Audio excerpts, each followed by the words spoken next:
मुंबईला सगळे स्वप्नांची नगरी म्हणतात, पण मी पाहिलेली मुंबई थोडी वेगळी आहे. इथे काहींची स्वप्न आकाशाला भिडतात, तर काहींची स्वप्न पोट भरण्यापुरतीच मर्यादित राहतात. एका बाजूला उंच इमारती, झगमगणारे दिवे, आणि दुसऱ्या बाजूला थकलेले हात, रिकामं पोट आणि न सांगितलेली वेदना. काचेच्या आणि सोन्याच्या इमारतींच्या आड दडलेली आहे एक मुंबई.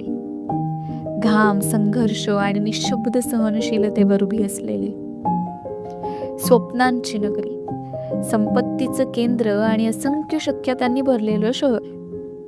इथल्या प्रत्येक चमकत्या दिव्यामागे दडलेली असते कुणाच्या तरी महत्वाकांक्षेची कहाणी. पण या झगमगाटाच्या आड काही चेहरे असेही आहेत ज्यांची स्वप्न अजूनही अंधारात हरवलेली आहेत.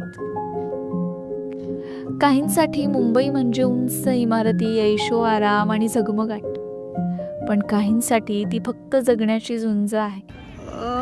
स्वप्न नगरी, बरोबर बोला, स्वप्न नगरीच आहे ही. कारण जेवढ्या ऑपॉर्च्युनिटीज मिळतात मुंबईमध्ये आणि जेवढा स्कोप आहे करिअर बनवण्याचं किंवा बिझनेस करण्याचा, तो कुठल्याच शहरात नाही आहे. आणि मी तर फारच बेसिक म्हणजे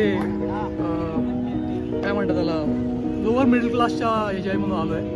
आणि I have recently retired as vice president sales from डेटामॅटिक्स.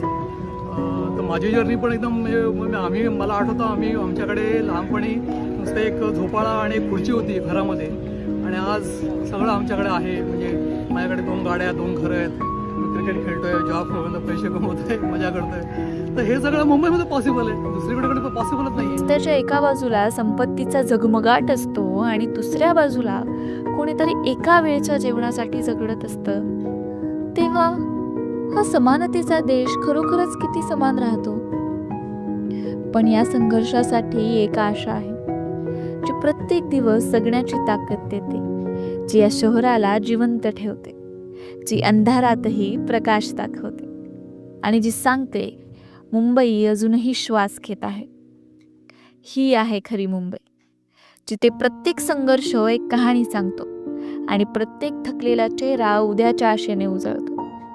Mumbai फक्त जगण्यासाठी जगडत नाही, ती प्रत्येक सूर्योदयासोबत स्वतःचं नवं स्वप्न उभं करते. या शहराला ओळखायचं असेल तर फक्त दिवे मोजू नकोस, सावल्या मोज. कारण तिथेच मुंबईचं खरं जग आहे, जे प्रकाशात नाही पण प्रत्येक श्वासात जिवंत आहे.